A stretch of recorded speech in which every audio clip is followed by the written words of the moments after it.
El AVE gallego se ha colado en la última sesión de control de Zapatero en el Senado.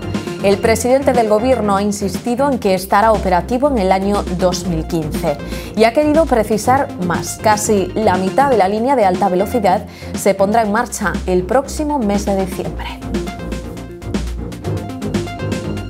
Buenas noches. Zapatero ha calificado de razonable el balance de actuaciones de su gobierno en el AVE gallego.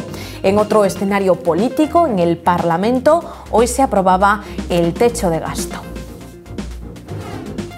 En un trámite inusitadamente rápido, corría prisa sacarlo adelante porque será el que se aplique en los presupuestos de 2012 que comienzan a tomar forma en octubre. Eso sí, en solitario, porque la oposición ha votado en contra. El PSDG cree que es una maniobra para justificar recortes y privatizaciones. Ha aprovechado la sesión para pedirle al Gobierno que le suba los impuestos a los que más tienen. Grecia asegura que solo tiene para pagar nóminas hasta octubre, situación que comparten, valga la comparación, algunos ayuntamientos gallegos. Hacienda les ha dado un respiro para que salden sus cuentas. Tienen de plazo hasta el 30 de este mes. De lo contrario, perderán las aportaciones del Estado. En AMES nos cuentan cómo se trabaja a contrarreloj para conseguir ese objetivo. Primera piedra de un largo camino. El parador de Muxía echa a andar después de 8 años. La promesa de su construcción se remonta a la época del Prestige. Fue precisamente esa catástrofe la que dio paso al anuncio. El objetivo era reactivar el despegue económico de la zona. Hoy compartimos con los vecinos sus impresiones sobre el futuro. Y mientras continúan las protestas contra los recortes en educación y contra el aumento del horario lectivo, un informe de la OCDE señala que los profesores españoles trabajan más que la media. Concretamente, 880 horas de clase al año, 101 más que el resto. Esto en primaria. Los de secundaria imparten 37 horas más que la media. Y no solo trabajan más los maestros, los alumnos también tienen más horas lectivas. Eso sí, el estudio también refleja que los profesores de nuestro país cobran hasta un 32% más.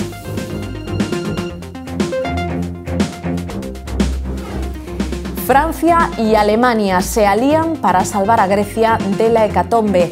Paloma Ferro, muy buenas tardes. ¿Qué tal? Muy buenas tardes. Bueno, no se sabe si para salvar a Grecia, sí con todas las letras, pero sí para callar rumores de quiebra. Por eso hay una importante reunión anunciada.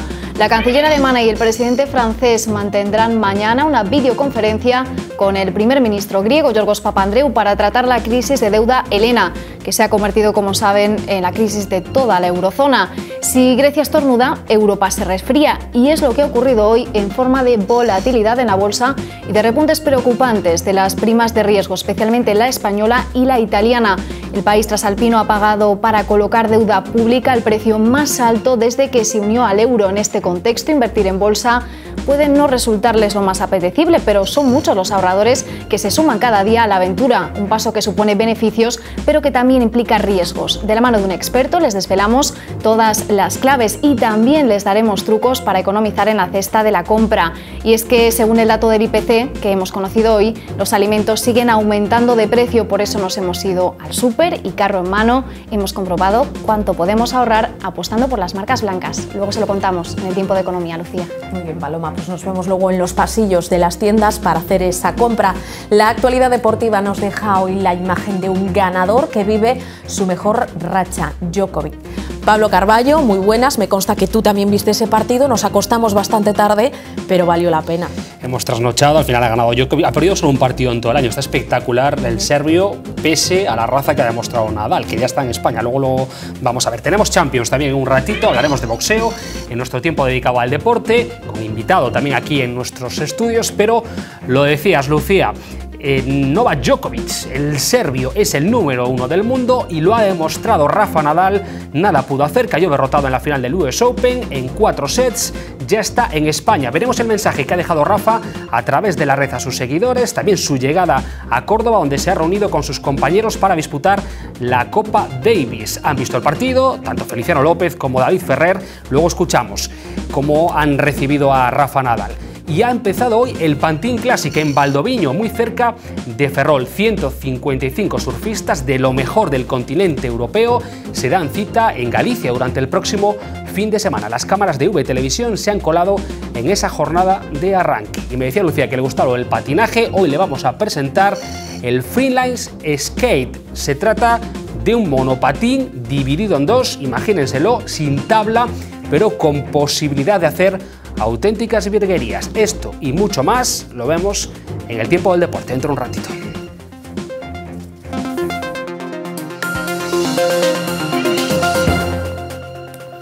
El Partido Popular ha aprobado hoy en solitario el techo de gasto que propone la Xunta, 9.170 millones. La oposición, tanto socialistas como nacionalistas, votaron en contra de la medida. La consideran una excusa para hacer recortes sociales.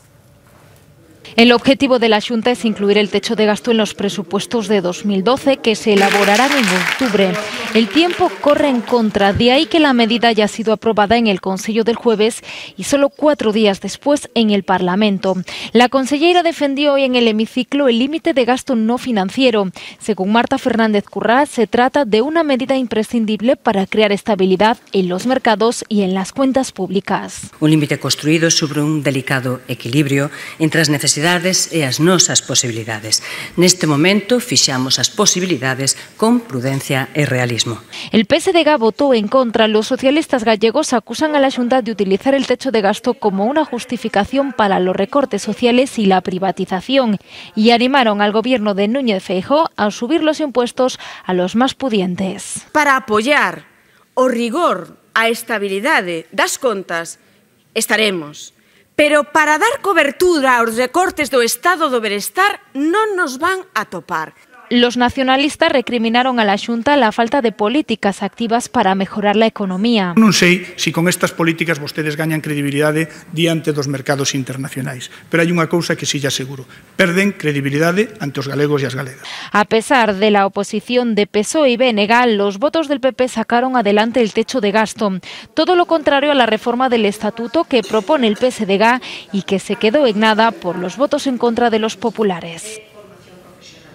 Seguimos hablando de números. Hacienda ha ampliado el plazo a 24 ayuntamientos gallegos para que liquiden los presupuestos correspondientes al ejercicio 2010.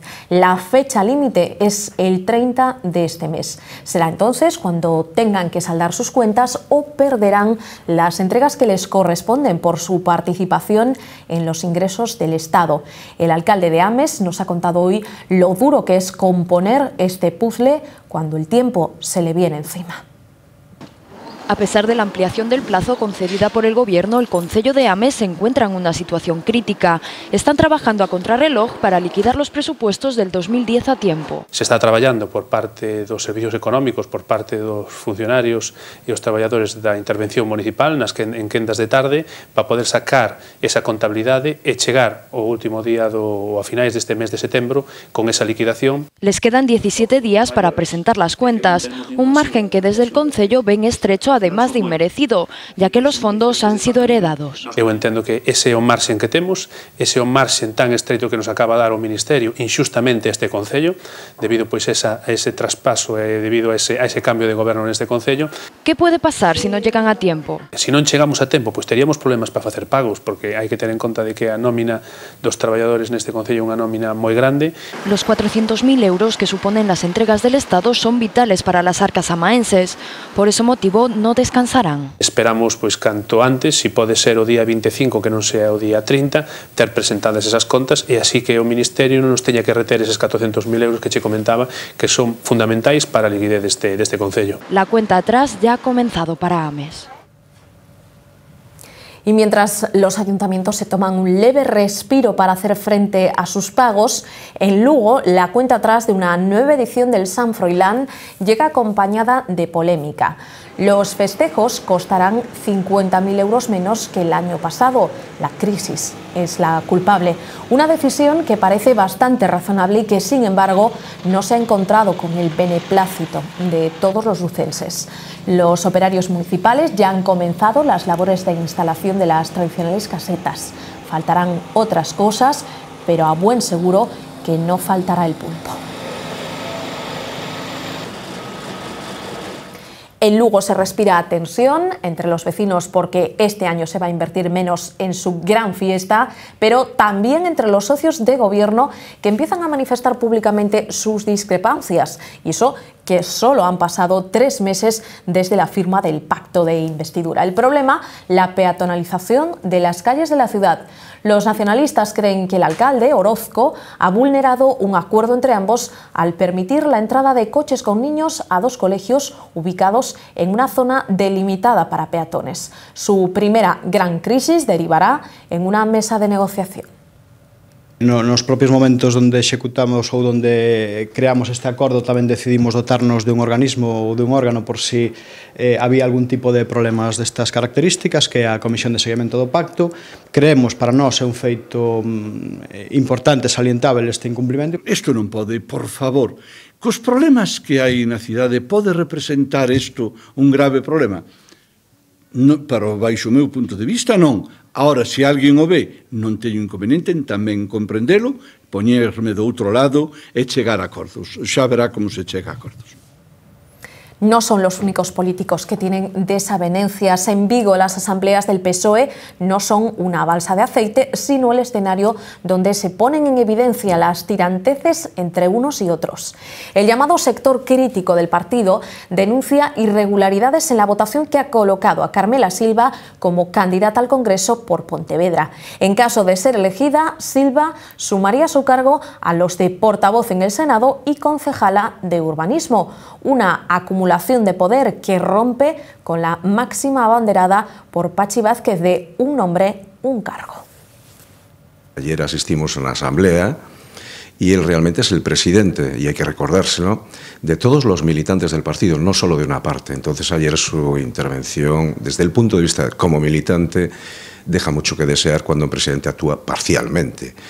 Y además lo más grave, erigiéndose en portavoz de una candidata muda, que además está gozando de una bula política que no es de recibo en nuestro partido, en el PSDG-PSOE, cuando la máxima que ellos apoyaron al secretario actual que tenemos es la de un home, una muller, un cargo. Ayer nos dejaban votar, pero en 2 papeletas. Eso no puede ser. ¿Por qué? Porque la norma dice que todos los candidatos al Senado en España van todos en la misma papeleta. Y después inventaron otra norma, que es que tenemos una creatividad importante, ¿no? Inventaron que si usted no ponía cruces, valía para todos. ¿Por qué? Porque tenían miedo a que hubiera un voto de castigo, que hubiera un voto que se llama a la americana y que la señora Silva sacara menos votos que el señor Meijón, por ejemplo, de Pontevedra, o el señor Vázquez de Arosa. Yo creo que estamos asistiendo a un pulso y a una guerra elaborada con el fin último de cambiar el liderazgo en el PSDG-PSOE.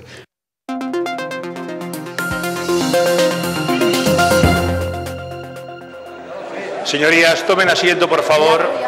La última intervención de Zapatero en el Senado como presidente del Gobierno. Un adiós con lamento incluido, el de no haber podido acometer la reforma de la Cámara Alta.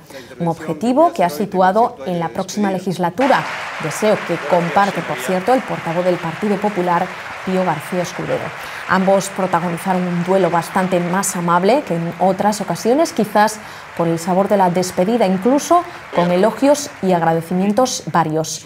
El AVE gallego se coló en esta sesión con un inusitado protagonismo. Se ha licitado el control de las obras del túnel de la Canda-Vilabella en la provincia de Ourense. Son 3 millones de euros más para un tramo de casi 4 kilómetros. El goteo de adjudicaciones sigue sin aclarar cuándo realmente las obras estarán acabadas, tanto en Galicia como en su conexión con la meseta. Según el Ministerio de Fomento, el próximo 10 de diciembre estará lista la línea entre Santiago y Ourense, así como la conexión con A Coruña. Hace 3 años, el anterior gobierno de la Xunta esperaba estar conectado con la meseta en ese mismo horizonte. Si non comenzamos as obras en Lubián neste ano, será moi difícil que teñamos conexión ca meseta en alta velocidade para o ano 2012. Contadas fueron las apariciones de Zapatero ligadas al AVE en la comunidad. Esta en agosto de 2008 fue una de ellas. Terminada la era Touriño, el gobierno de Zapatero firma el Pacto del Obradoiro. En él, el titular de Fomento, José Blanco, se compromete a impulsar la llegada de la alta velocidad. He comprometido mi firma con el AVE gallego. Y hoy ante todos ustedes quiero comprometer mi cargo con el AVE gallego. Pero desde la Xunta nunca se lo han creído del todo. O único que esperamos é que ese prazo, ese compromiso do Goberno de España se cumpra. Quedan pocas semanas para saber si antes de fin de año funcionará la alta velocidad en Galicia. Los trenes ya ruedan en pruebas. Lo de la meseta ya no le tocará a Zapatero. Y quién sabe si a Blanco. Intercambio de documentación. Otra inversión prometida es la del Parador de Muxía. 8 años después del anuncio, hoy se ha colocado la primera piedra del proyecto. La construcción echa a andar con un presupuesto de más de 25 millones de euros. El ministro Miguel Sebastián aseguraba hoy que las instalaciones se van a convertir en un referente del turismo a nivel nacional. Eso es lo que opina el gobierno, pero nosotros hemos querido saber qué opinan los vecinos de la localidad. Aunque las fiestas de Muxía terminaron ayer, en el pueblo hubo hoy un motivo más para seguir de celebración. La primera piedra del parador fue colocada esta mañana, aunque los vecinos tienen opiniones variadas sobre lo que el complejo turístico aportará realmente a la zona. En Muxía hay opiniones para todos los gustos respecto a los efectos que el futuro parador tendrá sobre el pueblo, aunque la mayoría de los vecinos lo ven como algo positivo. Claro, si un parador para xente ali, o normal é que deixe sempre algo de beneficios, pero non sabemos as cousas, hai que veras a larga. Sí, eu creo que me parece que vai ser bo para a zona porque poden traer turismo. Sí, eu creo que sí, porque con eso que dixeron que iban a facer da piscina de agua do mar quente para o inverno, pois a xente ven a pasalo aí, eu creo que sí, que vai dar beneficios ao pueblo. Los que están en contra es porque no creen que vaya a crear puestos de trabajo para la gente de allí. Mejor era que pusieran la secretaria de Touriñán, porque allí cogían muchas almas a trabajar. Aquí en el parador, ¿qué? Penso que habría cosas más importantes, pero bueno, parece ser que se dá por facer turismo de ricos, é o que hai. El propio ministro de Justicia, Francisco Caamaño, se considera un vecino más de la zona y quiso agradecer que el proyecto se pusiese al fin en marcha. Como veciño da Costa da Morte, o meu agradecemento a todos os que traballaron neste proxecto que pronto será unha realidade. Esperar a que este proyecto se convierta al fin en una realidad palpable es lo que queda. De momento, esta espera será como máximo de unos 3 años. Empresarios y sindicatos enfrentados en Pontevedra a cuenta de la huelga del naval prevista para este jueves. Los primeros califican la convocatoria de irresponsable y contraproducente. Creen que solo conseguirá agravar aún más la delicada situación que atraviesa el sector. CIGA, UGT y Comisiones Obreras defienden la medida de protesta como forma de presionar a Bruselas para que apruebe el nuevo tax list, una alternativa fiscal que les permitirá recuperar ayudas y competir en igualdad de condiciones que el resto de astilleros europeos. ¿Hay algún interés por parte de los sindicatos de que desaparezca el sector naval en Vigo? Pedirle claramente a los sindicatos que anulen la huelga. Y si no la anulan, es total responsabilidad. Después que no lloren cuando no haya carga de trabajo. Nos o que pedimos é que sala a resolución que sala, por si non é favorable, é que o Goberno asuma os custes que teña aplicar o novo tax list. El problema en la planta viguesa de Citroën es que faltan tornillos. Hasta el lunes no podrán retomar la normalidad en la producción. La factoría lleva parada desde el pasado viernes y aunque todavía no se han facilitado estimaciones oficiales del número de vehículos que se dejarán de fabricar por culpa de este fallo en el suministro, los sindicatos cifran las pérdidas en 1.200 unidades solo durante un fin de semana.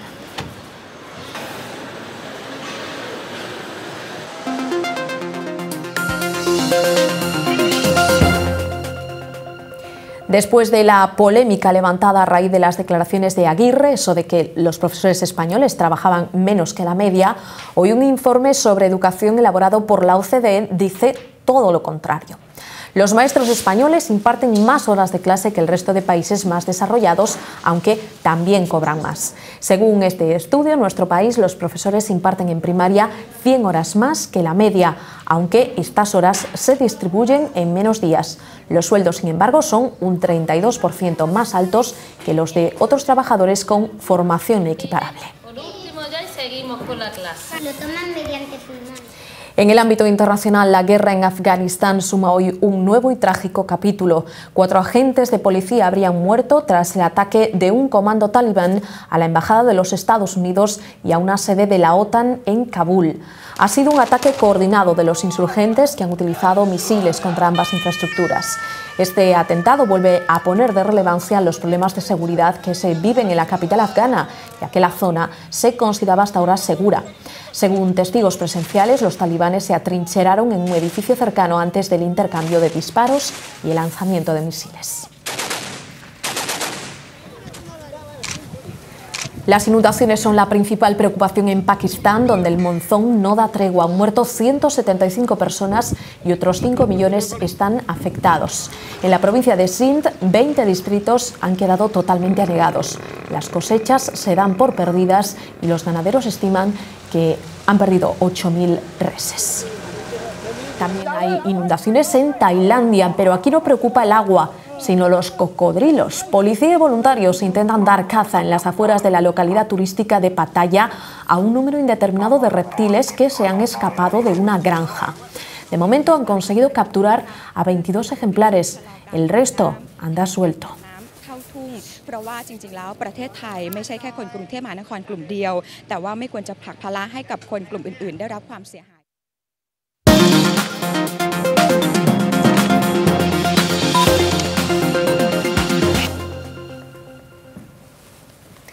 Tiempo para el repaso a la actualidad económica del día. Italia está pagando el precio más alto de la era euro para financiarse, pero no es la única. Otros países le van a la zaga. Paloma, hola de nuevo. ¿Cómo han ido hoy las cosas en los mercados? ¿Qué tal? Muy buenas tardes, Lucía. Pues hemos tenido otra jornada de temores, de altibajos y de mucha desconfianza en los mercados. Se ha dejado notar especialmente en el mercado de deuda, con repuntes preocupantes de las primas de riesgo. La española ha tocado hoy los 372 puntos básicos, aunque finalmente ha conseguido cerrar por debajo de los 360.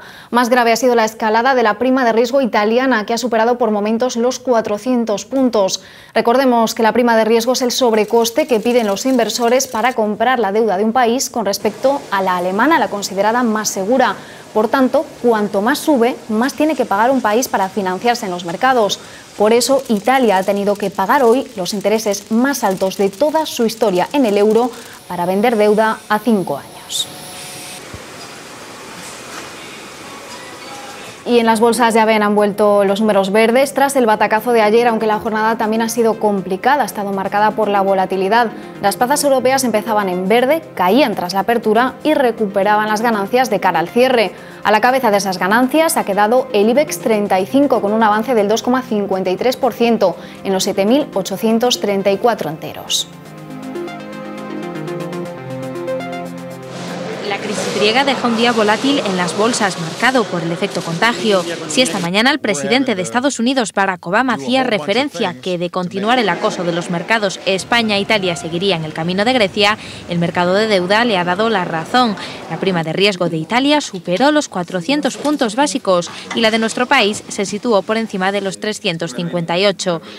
A partir de ahí, el día de hoy ha estado marcado por las especulaciones. La filtración de un posible anuncio conjunto de Merkel y Sarkozy sobre el país heleno ha traído la calma a los mercados por unos momentos, algo similar a lo ocurrido con la afirmación de Berlusconi de una reunión con las autoridades chinas para acordar un posible respaldo inversor del gigante asiático, noticia que algunos medios internacionales han desmentido. En medio de esta vorágine, Grecia ultima más recortes económicos. Entre las nuevas medidas destacan el despido de 20.000 empleados públicos y el cierre del canal público ET1, lo que supondrá un ahorro de 60 millones. Todo para moldarse a las exigencias de la Troika. La Unión Europea, Banco Central Europeo y Fondo Monetario Internacional se reunirán el próximo lunes para tratar de desbloquear 8.000 millones de euros del Fondo de Ayuda para Grecia. Si no hay luz verde, la bancarrota podría ser inminente, algo que según las últimas declaraciones de Angela Merkel tratarán de evitar a toda costa.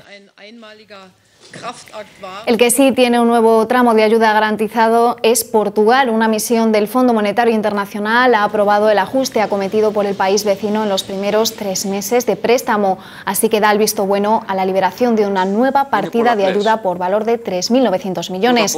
Según el FMI, el gobierno luso está fuertemente comprometido con el programa de ajuste económico y progresa en la implementación de sus políticas. Escuchábamos antes que para el presidente de Estados Unidos el verdadero problema de esta crisis que estamos viviendo es España y también Italia, aunque el foco esté ahora sobre Grecia. Unas palabras que en los mercados no han sentado nada bien, pero a las que el gobierno quita hierro.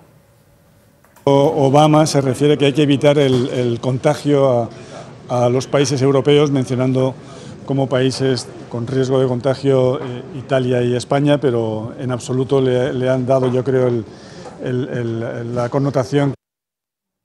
Vamos a ver, Obama no ha dicho nada distinto de lo que están diciendo los dirigentes europeos, que es necesario evitar el contagio. Son tiempos complicados en los mercados, pero son muchos los ahorradores que se deciden cada día a subirse al carro de la inversión en bolsa. Hoy queremos acercarle un poquito más este mundo, contarles cómo funciona. Para invertir en bolsa tienen varias alternativas según el riesgo que quieran asumir, renta fija y variable. El principal producto de la renta variable son las acciones, son parte del capital de una empresa y por tanto el beneficio que obtengamos de ellas dependerá de la evolución de la empresa, así que podemos ganar o perder dinero. La renta fija, sin embargo, nos asegura un beneficio determinado.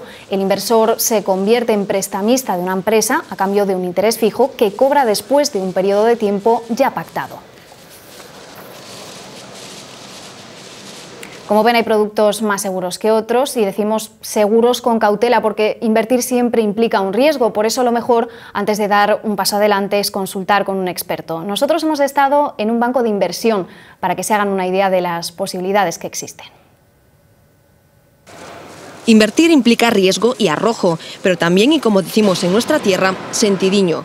Lo primero que advierten los especialistas en inversión es que no podemos quedarnos con los bolsillos vacíos, que hay que reservar una parte de los ahorros para imprevistos. Tampoco debemos apostarlo todo a una carta, hay que picar un poco de aquí y un poco de allí, lo que en la jerga inversora se conoce como diversificar, poniendo una parte de nuestro dinero en renta fija y otra en renta variable. La proporción de cada una dependerá del perfil de cada cliente. A mí me llega un cliente que me dice: estos son los ahorros de mi vida, yo soy un pensionista, pues lógicamente yo le voy a recomendar hacer una cartera súper conservadora. Depende también del dinero disponible. Para diversificar tenemos que partir de una cantidad muy sustanciosa, unos 50.000 euros.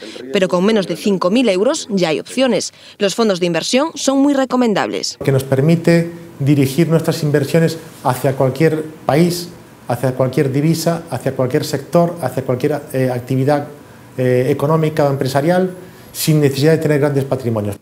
Apueste por lo que apueste, tómeselo con calma, no espere beneficios a corto plazo y sobre todo no se baje del carro en el peor momento. La gente que compra cuando el mercado está subiendo y la gente que cuando se asusta y que el mercado está bajando vende, es la gente que sistemáticamente pierde dinero. Hay una máxima que es compra barato y vende caro. Por tanto, siempre le recomendamos a los clientes que por favor no lean todos los domingos el suplemento del periódico de turno, porque en muchos casos lo van a pasar mal. Ya sabe, si se suma a la aventura, cabeza fría y mucha tila. Los precios han subido en Galicia una décima en agosto con respecto al mes anterior, con lo que en los últimos 12 meses se acumula un incremento del 3,2%. En España, sin embargo, los precios han bajado. En agosto, por cuarto mes consecutivo, el IPC, el indicador que mide la evolución de los precios, ha caído una décima, con lo que la tasa interanual queda en el 3%, a niveles de diciembre del 2010. Esta caída del IPC ha sido posible gracias a la bajada de los precios de medicamentos y productos farmacéuticos, así como al descenso de los precios en el vestido y el calzado. Por el contrario, siguen subiendo los alimentos y los precios del transporte. Con esta subida del precio de los alimentos, hacer frente a la cesta de la compra es cada vez más complicado. Una opción para ahorrar siguen siendo las marcas blancas. Cada vez más gente apuesta por ellas, pero algunos consumidores las evitan porque dudan de su calidad. Cogemos un carro y nos dirigimos a hacer dos compras. Por un lado, una con las primeras firmas y otra con los mismos productos, pero con marcas blancas. Luego, en la caja, veremos si hay diferencia. Elegimos 10 productos incluidos en el cómputo del IPC, alimentos y utensilios habituales en la vida de cualquier gallego. En un carro ponemos los productos de primera marca y en el otro la del distribuidor. Los productos de los dos carros cuentan con la misma cantidad o tamaño. Llegamos a la caja y empezamos a sumar detergente, agua mineral, aceite virgen extra, lavavajillas, yogures, atún, pan de molde, una docena de huevos, leche y arroz. El total es bien distinto según el carro. La diferencia entre comprar primeras firmas o marcas blancas es de más de 11 euros. Los productos de distribuidor siguen siendo una opción para ahorrar en la cesta de la compra. Sin embargo, son pocos los consumidores que llenan sus carros solo con marcas blancas, muchas veces por costumbre. Depende del producto. Aquí en tema de fiambres, por ejemplo, pues siempre primeras marcas. Y después lo otro, pues depende. La calidad sigue siendo la excusa. Yo de verdad lo digo, por 5 o 10 quiero la calidad. Hombre, lo bueno es bueno, eso está clarísimo. La marca es la marca. Pero lo cierto es que a final de mes los consumidores lo notan. Sí, se nota muchísimo porque las marcas blancas son mucho más baratas que las marcas normales. Si en 10 productos ahorramos 11 euros, empiecen a echar la cuenta de cuánto se podrían ahorrar en todo un mes. Y terminamos con un apunte sobre Nova Caixa Galicia. Les contábamos ayer que el actual director de la entidad, José Luis Pego, no va a formar parte del nuevo banco, una salida acordada con el futuro presidente, José María Castellano. Pues bien, hoy uno de los consejeros de la entidad, el también presidente de la Cámara de Comercio de Vigo, José García Costas, ha lamentado esta decisión de Castellano y ha resaltado la valía profesional de Pego. Yo decía, no sé si os acordáis, el día del último Consejo Extraordinario que esperaba que las personas que tienen la responsabilidad de los nombramientos en el nuevo banco supiesen calibrar a José Luis Pego. No es así y yo no tengo más que lamentarlo, lamentar profundamente que un hombre de su valía, en una edad buena para ejercer la experiencia acumulada, esté fuera de este proyecto. Pues así terminamos por hoy, Lucía. Mañana más economía. Muchas gracias, Paloma. Hoy he aprendido una lección a mirar mejor los precios en el supermercado, porque desde luego se ahorra un pico. Hasta mañana, Paloma. Y ahora una historia que nos llega desde el espacio. En nuestro capítulo dedicado a la información meteorológica, hoy abordamos la vuelta del hombre a la Luna y el descubrimiento de múltiples planetas. Se abre una nueva vía de investigación sobre la existencia de vida extraterrestre.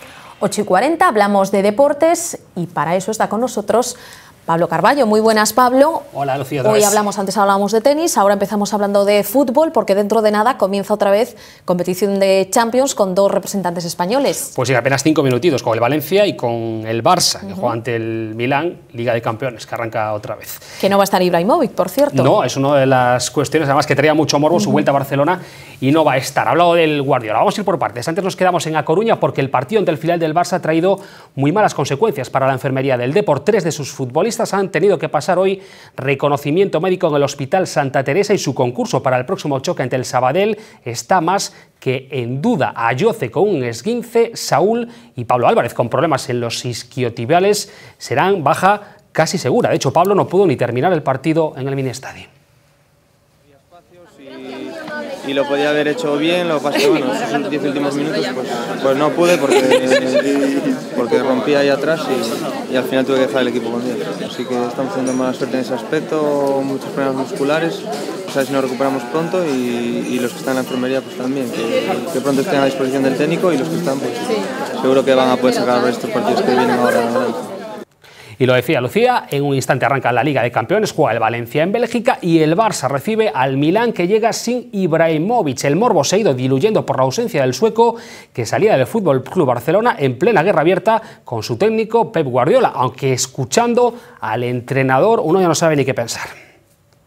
Antes de venir me parecía un jugador fantástico y después de conocerle me parece aún más fantástico, porque verlo de cerca te das de la potencialidad que tiene. Un jugador que ha ganado 7 o 8 ligas con 3 equipos diferentes o con 4, y es un jugador de otro nivel. Lo dicho, hoy a las 9 menos cuarto, el Genk Valencia y también el Barça Milán arrancan en apenas 3 minutos. Mañana el Villarreal recibe al Bayern de Múnich y el Dinamo de Zagreb hará lo propio con el Real Madrid, que ya está en tierras croatas, ha viajado sin Kaká.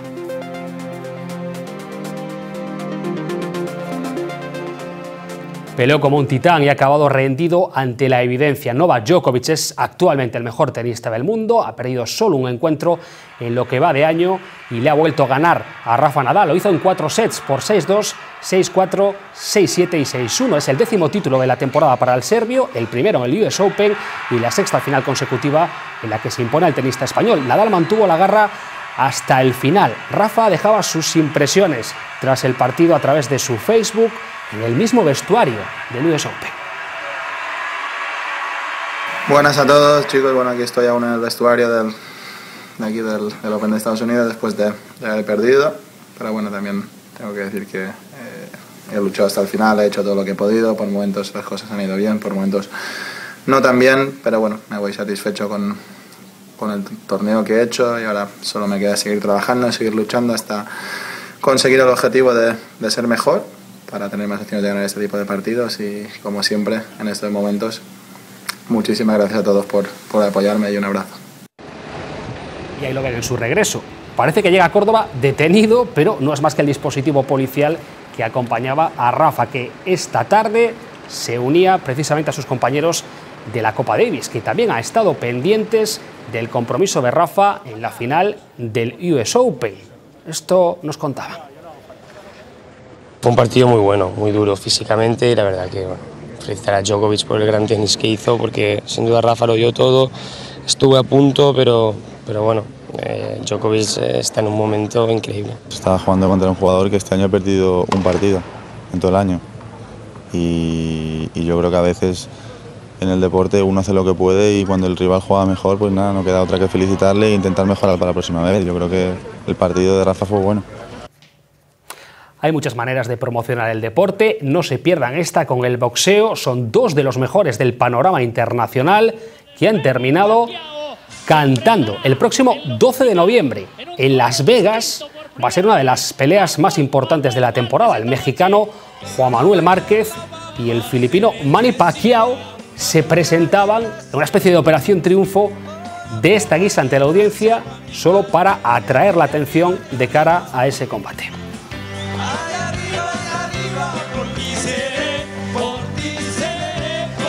Me imagino yo a nuestro próximo invitado de esta forma promocionando lo que va a ser ni más ni menos que un campeonato de Europa que se va a celebrar en A Coruña el próximo 7 de octubre. Chano Planas, promotor del mundo del boxeo, muy buenas. Hola, buenas. No sé si te ves de esta guisa, teniendo que cantar para promocionar, ¿no? Bueno, no vamos a cantar porque no tenemos la voz de Manny Pacquiao, pero sí vamos a hacer mucho ruido con esta velada. Campeonato de Europa de boxeo del peso mosca el próximo 7 de octubre en A Coruña. Pues sí, es la primera vez que se hace un europeo de boxeo en La Coruña. Hemos tirado la casa por la ventana y gracias al apoyo del ayuntamiento pues nos hemos embarcado en esta aventura y vamos a dar, yo creo que un buen espectáculo. La velada va a venir adornada de otros combates, peleará Dinky, peleará Zapata, o sea, peleará toda la escuadra de la ciudad y el colofón será pues ese título tan esperado que necesita la ciudad y esperemos ser los primeros en poderle dar este cinturón al concello. En esa cita del 7 de octubre también los aficionados al mundo del kickboxing ya no van a tener su rinconcito, ¿no? Pues sí, ya sabe todo el mundo que cuando yo promociono varias modalidades de combate, entre ellas el kickboxing, el full contact, incluso últimamente el grappling. Y bueno, lo que sí voy a tratar es de que todos los combates sean de la máxima calidad y por tanto contaremos con Diego Santos, el niño, que es puntero en este deporte. Y luego el resto de combates también trataremos de meter un combate femenino, de boxeo femenino y como digo, pues una velada por todo lo alto. Últimamente hemos tenido que cerrar puertas incluso, ¿no?, debido a la gran afluencia de público y esta vez espero que, siendo el Palacio de los Deportes, que dé cabida a todo el mundo que quiera verlo, claro. Y ahora que hablabas del boxeo femenino, Chano, qué pena por la rival que le tocó el concurso internacional de Marta Brañas, ¿no? Porque de rivales, yo creo que el hueso más duro fue el que le tocó en concurso, ¿no? Pues sí, la verdad es que estamos acostumbrados a bailar con la más fea, como digo yo. Cuando vamos a un campeonato de España casi siempre nos toca un tío de la selección. Y ahora internacionalmente, pues Marta Brañas en un torneo donde podía coger mucha experiencia, pues nada más y nada menos que en la primera vuelta le tocó a la campeona del mundo y la actual campeona de Europa, es decir, la mejor púgil en su peso del momento. Pero estoy muy contento porque Marta aguantó los 4 asaltos, hay que reconocer que estamos a otro nivel, ¿no?, enfrentándonos a este tipo de gente, pero hemos mantenido el tipo. En boxeo amateur, cuando hay más diferencia de 20 puntos ya te paran la pelea, y el que Marta haya aguantado significa que ha dado guerra y que ha estado ahí, ¿no? Y esto es importantísimo de cara a la experiencia que ha cogido.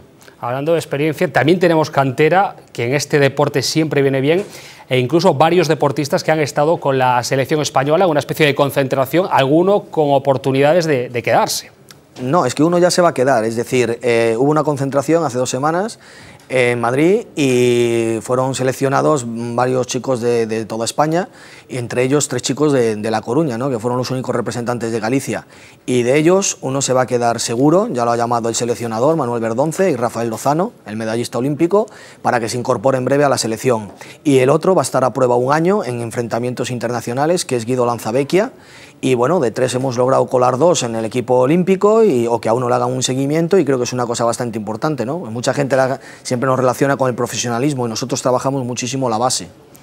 Pues enhorabuena por el trabajo, y si tenemos que cantar antes del 7 de octubre, me pongo yo contigo también, ¿eh? Cantaremos. No te preocupes. Gracias, Chano, muy amable. Gracias a vosotros. Recordaremos esa velada el próximo 7 de octubre. Hoy lo que ha arrancado es el Pantin Classic en Ferrol, con 155 participantes, lo mejor del continente europeo, que se da cita en Valdoviño, a unos 30 kilómetros al norte de la localidad ferrolana. Está ya consolidado como una de las pruebas de canas en Europa. Es su edición número 24. Ausencias importantes, por ejemplo, la de Goni Zubizarreta, que está lesionado, y la organización ha invitado a las ferrolanas Yoli Rodríguez y Erika Franco. Ahí hemos estado en su apertura. El ambiente que hay, la gente, el estar aquí con un ambiente natural. La gente, el entusiasmo que ponen y la competición, que está muy bien. Bueno, tengo una casa aquí cerca de veraneo y todos los años me suelo acercar por lo menos un día a verlos.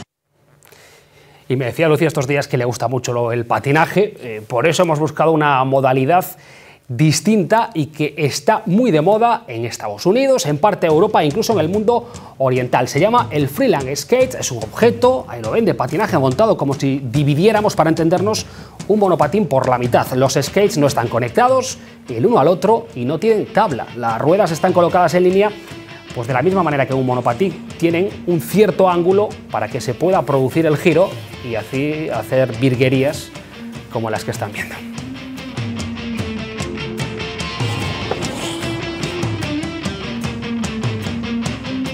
Y cada vez también más de moda aquí en nuestro país. Esto me ha dicho Lucía, que sí se va a atrever o no a hacerlo. Pero si te digo que yo soy muy clásica para esto, yo todavía los patines de 4 ruedas en línea ni los he probado. Pues te vamos a traer unos, a ver qué tal se te da. Venga, Paula, hasta mañana, gracias. Nosotros volvemos enseguida con el repaso a toda la actualidad de la jornada. Hacemos un breve alto en el camino.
Día de rumores y especulaciones en los mercados. El presidente norteamericano ha mentado a España en su discurso. Según Obama, el verdadero problema de Europa es lo que pueda pasar con nuestro país y con Italia.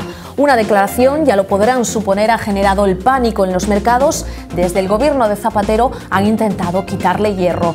La propia Merkel ha salido al paso, pidiendo tranquilidad y precaución a la hora de hacer declaraciones. En estos momentos, cualquier comentario puede hacer saltar todas las alarmas.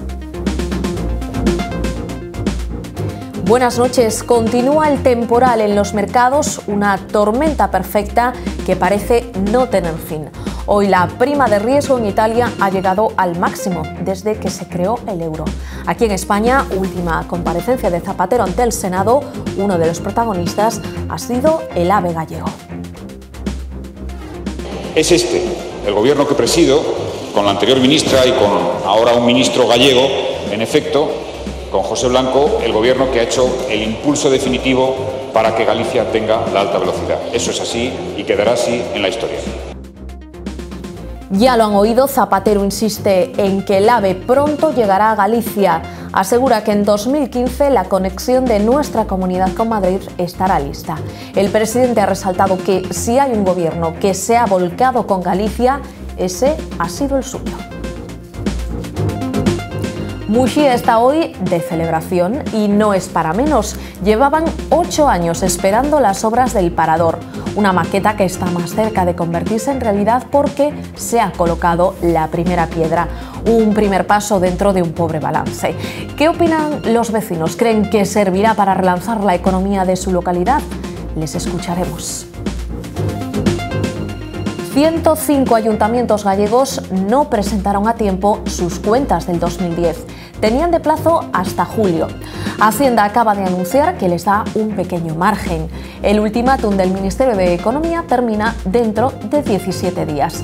Quedan por delante unas jornadas de auténtica locura en consistorios como el de Ames, donde las cifras siguen sin cuadrar. Luego medimos su grado de angustia y de asfixia. ¿Se imagina usted tener que trabajar hasta los 69 años? Bueno, pues un rotativo alemán dice que esta es la propuesta del gobierno de Angela Merkel para combatir los problemas en el sistema de pensiones. Os alemanes, si quieren trabajar hasta los 69, pues que trabajen ellos, pero lo más que os dejen vivir. Los 69 imposible. Hay una revolución en España. Va a vivir otra guerra civil. Hasta los 67 años sí, pero los 69 no. Aquí en España esa idea parece impensable. Alemania ha descartado esta posibilidad, pero eso sigue flotando en el ambiente. Hablaremos con alguien que sigue al pie del cañón con 71 años. Es uno de los 2 únicos médicos eméritos que existen en Galicia. Al menos 9 personas han muerto en 5 atentados en Afganistán, 23 han resultado heridas. Un comando talibán ha provocado el caos en el país, lanzando misiles contra la embajada estadounidense y la sede de la OTAN en Kabul. Se trata de un ataque coordinado por los terroristas en varios puntos del país.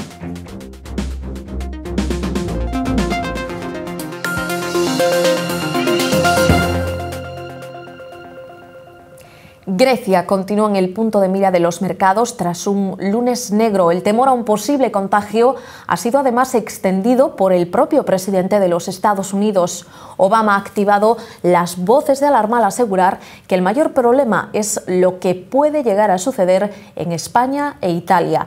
Palabras ambiguas que han ido multiplicando su efecto como una bola de nieve.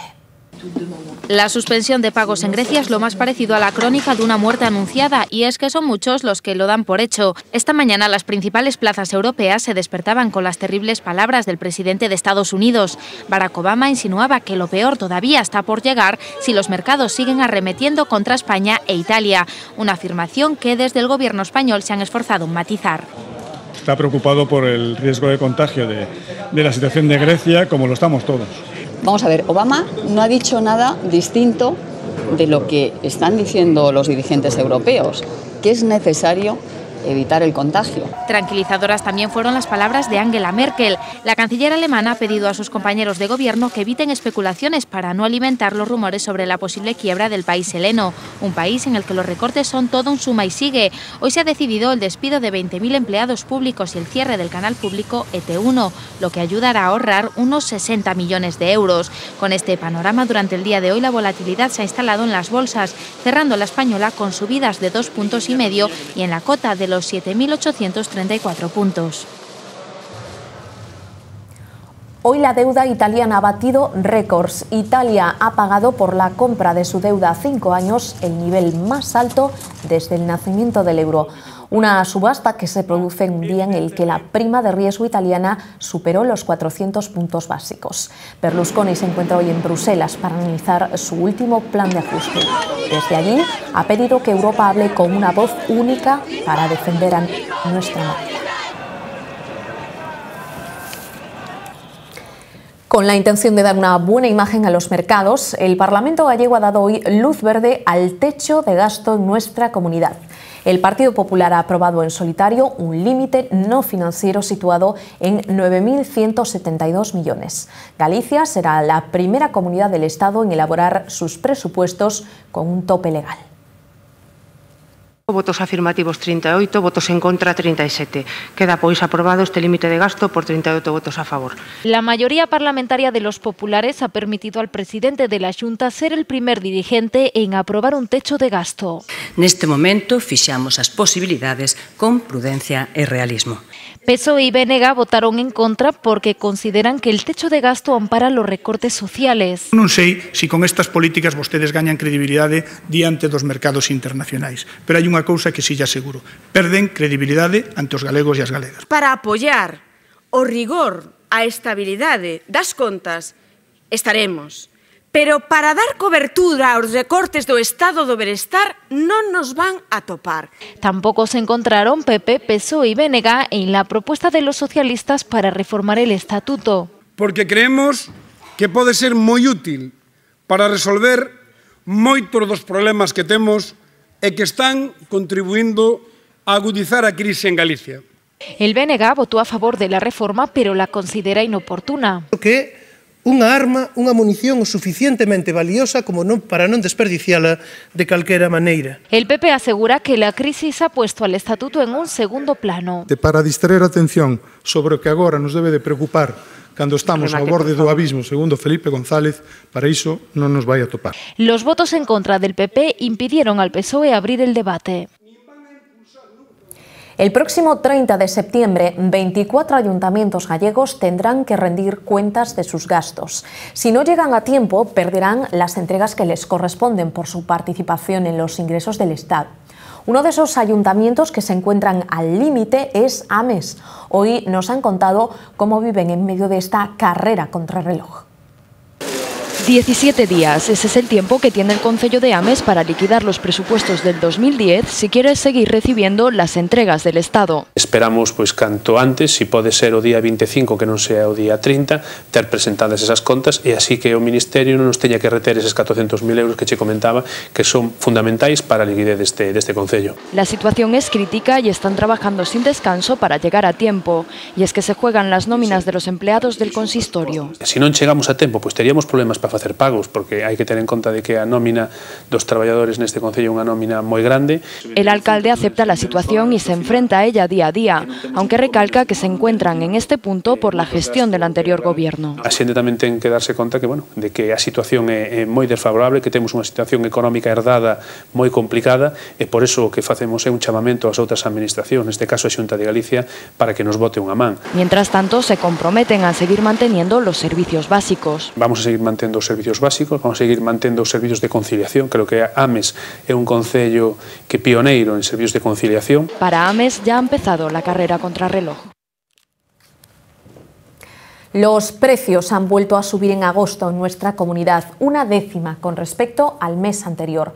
En el último año se acumula un incremento del 3,2%, datos diferentes a los del conjunto de España. En el resto del país, el indicador que mide la evolución de los precios ha caído una décima. La tasa interanual se sitúa en el 3%.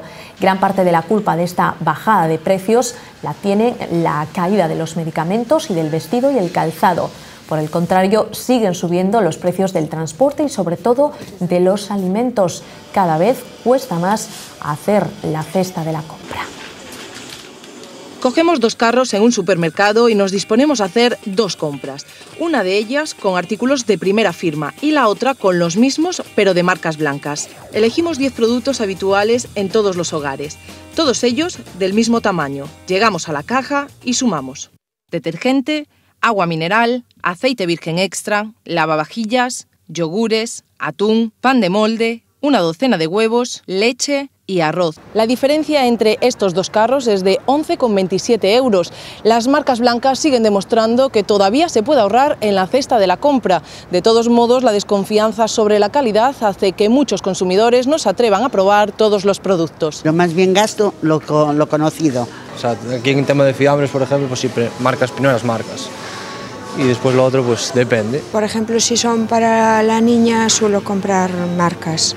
Es raro encontrar a un consumidor que llene el carro solo con marcas blancas, pero aún así el ahorro lo notan todos a final de mes. Sí, se nota muchísimo. Sí, a la larga se nota. Un poquito siempre se nota. Así que ya lo han visto, empiecen a echar la cuenta. Si los números no le cuadran a final de mes, quizás esta sea la solución o por lo menos una pequeña ayuda. Una publicación económica asegura que el gobierno alemán se plantea aumentar hasta los 69 años la edad de jubilación. Aunque el Ejecutivo germano lo ha desmentido, lo cierto es que la crisis financiera y la deuda de algunos países de la eurozona hacen plantearse duras medidas para enfrentarse a los riesgos que corren las finanzas públicas. Si la medida de aumentar la edad de jubilación hasta los 67 años nos parecía poco, el último globo sonda de Angela Merkel ha sido un jarro de agua fría. Medios germanos se hacían eco de una medida que finalmente no saldrá adelante: mantenerse hasta los 69 años en el mercado laboral. ¿Qué pasaría si sale adelante? Eso según el trabajo que tenga. 69 imposible. Hay unha revolución en España. Volve vir outra guerra civil. A xente dura máis tempo, non ten que, o digo, ten que xubilar aos 65. Os alemáns, se queren traballar hasta os 69, pois que traballen eles, pero os demais que os deixen vivir. Hasta os 67 anos, sí, pero os 69 non. A la mayoría no les gusta la idea, pero el actual momento financiero requiere medidas como esta o como el fomento de la inmigración. Incrementar la edad de jubilación, el traer más inmigrantes, lo que hace es incrementar la oferta para contener los costes. Hay más cotización y son 2 años menos de recibir algún tipo de contraprestación, y por otro lado mantiene una oferta laboral más amplia que efectivamente complica la entrada de los más jóvenes en el mercado laboral. La edad en que los jóvenes entran en el mundo laboral, unido a la alta esperanza de vida en Occidente, hacen que esta medida pueda llegar a ser adoptada. A lo mejor el próximo anuncio ya es de verdad. Los que muchas veces trabajan más allá de los 65, de los 67, incluso de los 70, son los médicos. Lo hacen por decisión propia, con un permiso que les concede el Sergas, que se renueva año a año. Estamos hablando de los médicos eméritos. En Galicia solo hay 2, nosotros hemos estado con uno de ellos. Mucha gente desea llegar a los 65 años, olvidar el trabajo y descansar plácidamente viendo la vida pasar. No es el caso de nuestro protagonista. Con 71 años y 46 ejerciendo la medicina, este doctor emérito nos da la clave. O estar facendo realmente o que me gusta. El doctor Ovidio Fernández sigue trabajando. Después de numerosos cargos, ahora se centra en la investigación de dolencias cardiovasculares, pero entiende que no todas las profesiones permiten dilatar del mismo modo la edad de jubilación. Prolongar a edad de xubilación nalgunhas profesións, non noutras. Os que nos gusta a profesión tamén o romper de forma absoluta con ela é moito máis dramático. Y opina sobre las prejubilaciones en algún sector. É tremendo que na telefónica, en correos, na banca, se prejubilen con 50 e tantos anos, con 60, e iso repercuta no diñeiro público. Él nos desvela su secreto. Non traballar un día menos daquil que eu poda, que me sinta con capacidad física, psíquica e mental para poder facelo. Y no piensa dejarlo hasta que el cuerpo le diga basta.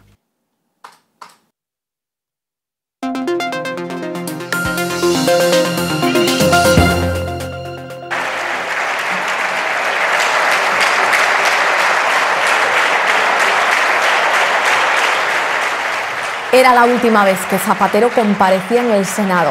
Hoy los rifirrafes a los que nos tienen acostumbrados los políticos han quedado atrás. Hasta el portavoz popular, Pío García Escudero, ha optado por mostrarle su respeto y desearle suerte al presidente. Una sesión en la que Galicia también tuvo su protagonismo, de la mano del nacionalista Manuel Pérez Bouza.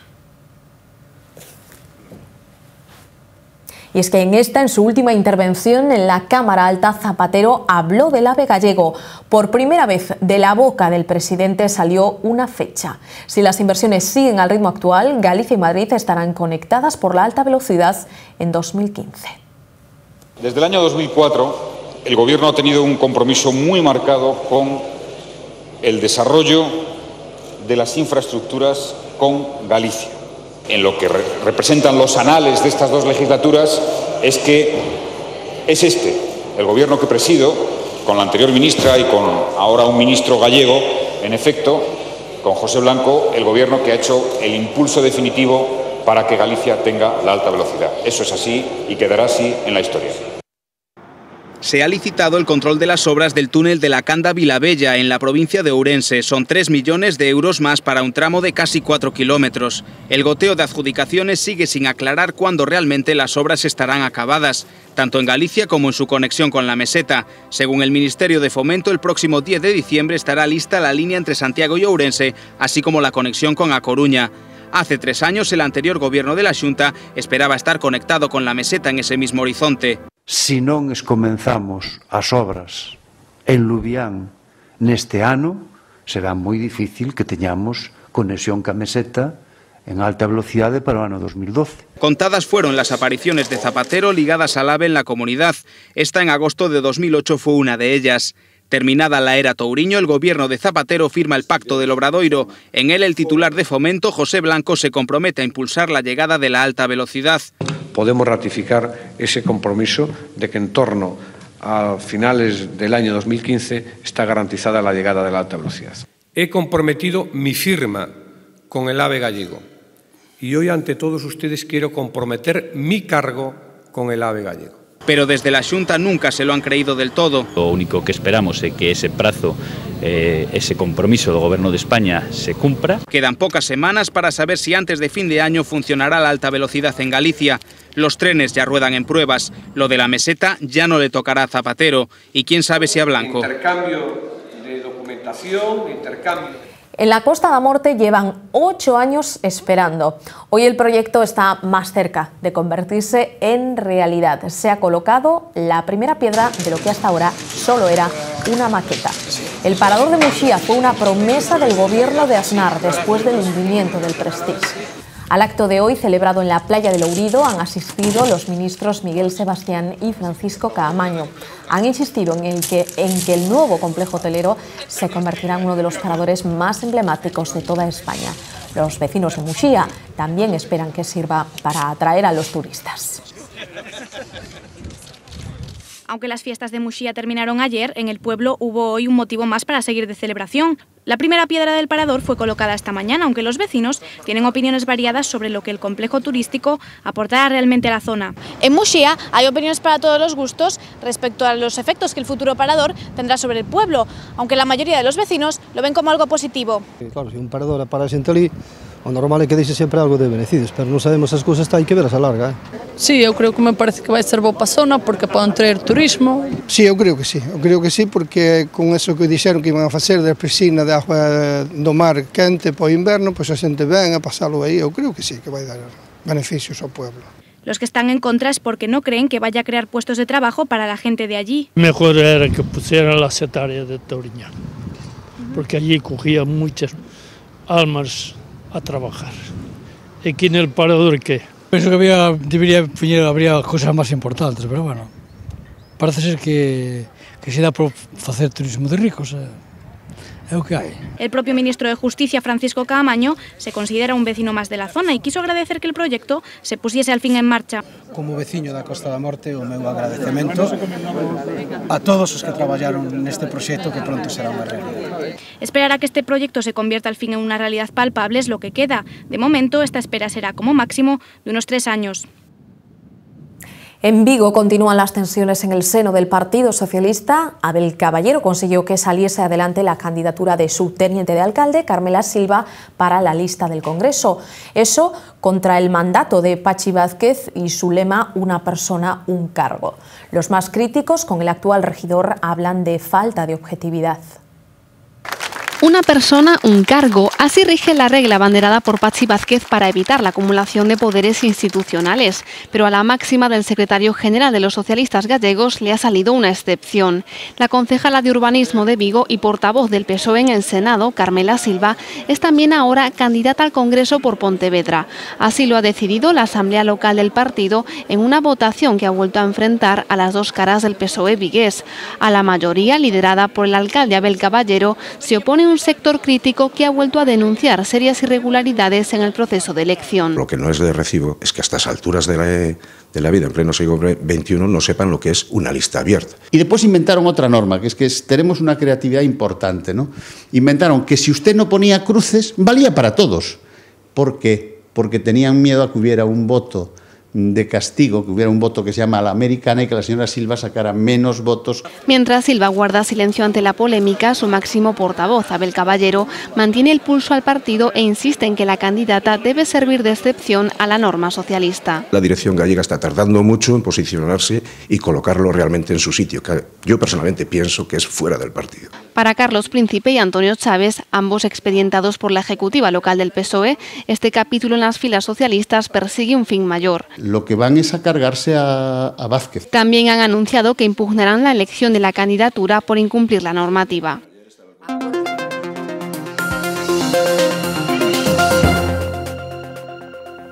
Un día más, PSOE y PP han vuelto a hablar del que parece su tema favorito en los últimos días. Estamos en pre-campaña, el impuesto a los ricos.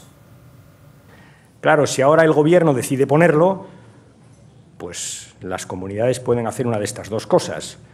O cobrarlo, como han venido haciendo, o quitarlo, que pueden hacerlo, y entonces dejarán de cobrarlo. Y entonces tendrán que explicar por qué dejan de cobrar ese impuesto a los patrimonios más grandes, mientras algunas recortan con las tijeras de podar. ¿Qué ha pasado para que ahora el señor Rubalcaba proponga una idea obsoleta, absurda, inútil e ineficaz, según las palabras del Grupo Socialista? El caso es que en el seno del Partido Popular ya han surgido las primeras diferencias. El rechazo de los populares a este gravamen no es unánime.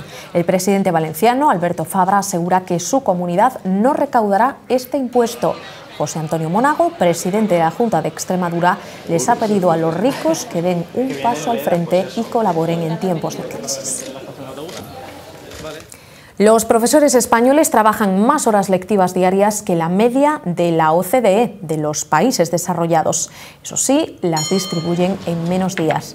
Nuestros docentes imparten 126 horas anuales más en primaria que el resto. La cifra aumenta hasta las 150 horas si hablamos de educación secundaria. Son datos extraídos de un informe publicado hoy por la Organización de Cooperación del Desarrollo Económico. Además, el texto afirma que los profesores españoles también son de los que más cobran. El Gobierno ha presentado hoy la nueva campaña contra la violencia machista. Su lema es "No te saltes las señales, elige vivir". ¿Qué tal el cole? ¿Bien? Bien. ¿Dónde estás? Recogiendo a los niños seguro que no, que ya me imagino yo con quién andas, ¿eh? Pues como me dejes te mato. Pero antes me llevo a los niños. La idea es destacar la importancia de actuar ante las primeras manifestaciones del maltrato en el ámbito familiar. El final de todos estos anuncios es similar. La mujer que sufre la agresión se arma de fuerza y decide poner punto final al maltrato. En lo que va de año, 40 mujeres han muerto a manos de sus parejas o exparejas, 8 menos que en 2010. La que se va soy yo. Elige vivir.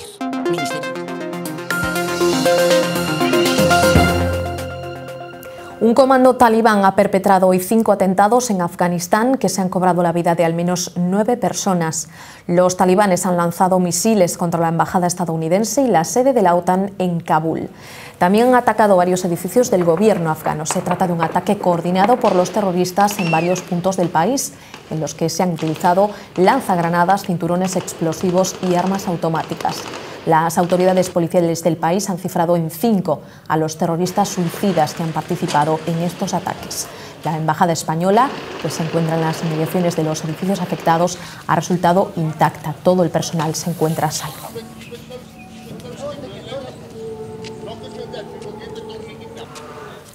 El Papa Benedicto XVI será acusado, junto a otros 3 altos cargos del Vaticano, de crímenes contra la humanidad ante el Tribunal de la Haya.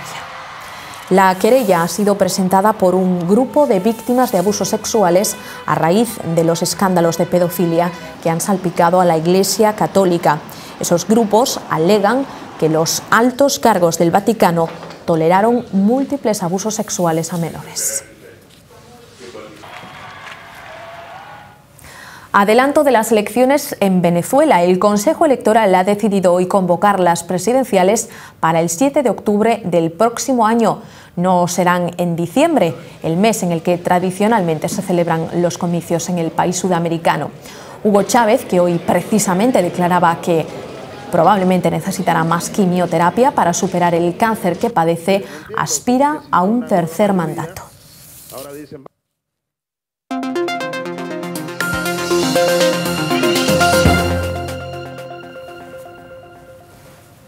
Son las 9:26 de la noche, nos vamos hasta la redacción central de La Voz de Galicia. Fernanda Tavares, muy buenas noches, a punto de comenzar ese Vía V en el que seguro tendrá hueco la última participación de Zapatero en el Senado y mucho más. Pues efectivamente, buenas noches, Lucía, porque la verdad es que seguimos apabullados por la intensidad informativa de los últimos días y por los sobresaltos económicos, así que hablaremos de crisis en la mesa de esta noche, pero no solo, estos son algunos de los contenidos. Hoy Zapatero se despidió en el Senado. Y lo único que me queda es desearle todo lo mejor. Pero por cierto, ¿qué es eso del Senado? Es una institución. Pues es la Cámara de las Comunidades. Donde están ahí todos los diputados y todo ese rollo. De la Cámara Alta nos iremos al techo de gasto aprobado en el Parlamento. Fixamos as posibilidades con prudencia e realismo. Y a las polémicas declaraciones de Barack Obama. Podemos dejar de ser un problema. Es irresponsable lo que ha dicho el señor Obama. Todos le quieren quitar importancia y esta noche, en Vía V, debatiremos el porqué. Bueno, por cierto, hoy recuperamos un duelo dialéctico que en la anterior temporada nos proporcionó noches intensas. Estoy hablando de Jaime Pita y de Iván Puentes, que se sentarán aquí con nosotros en breves instantes, y a los que acompañará Julia de la Montaña y Francisco López Barrio, a partir de las 10:20. Hasta ahora.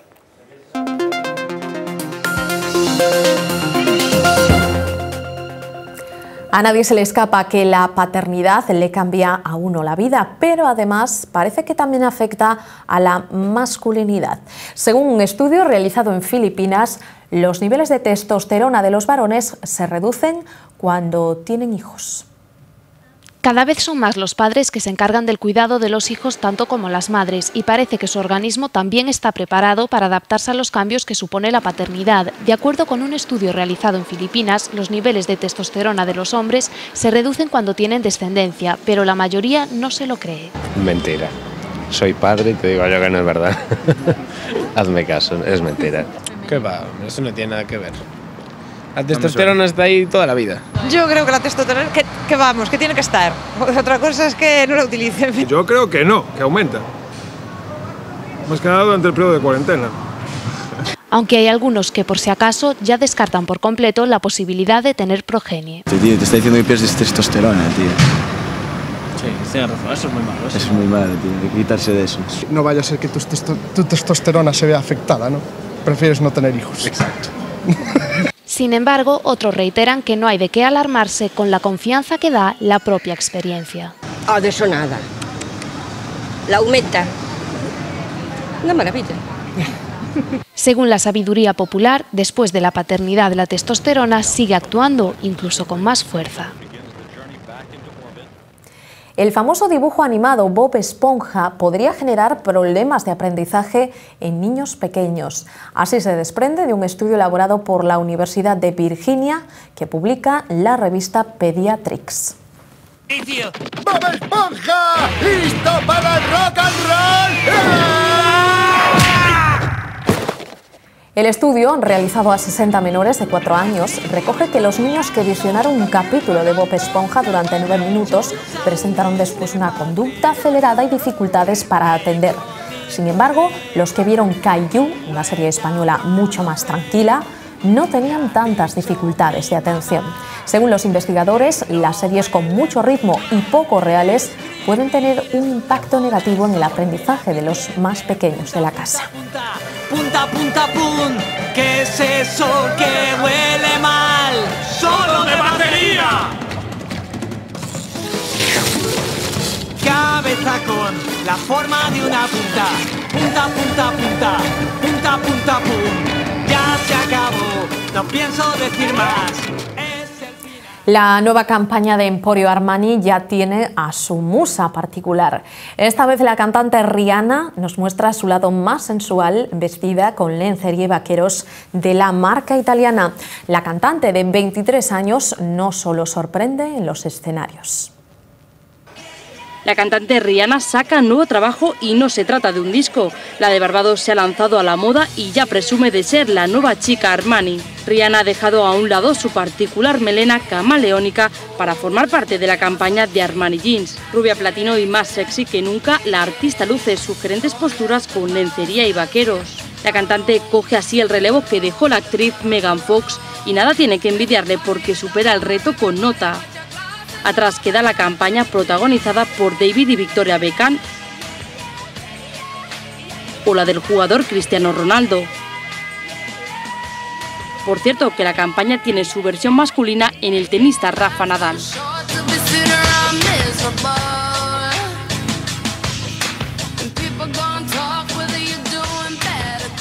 Hoy entre la testosterona y estas sesiones de fotos dejamos el pabellón bien alto. Se quedan con Vía V, las noticias vuelven mañana a V Televisión a partir de las 3. Adiós.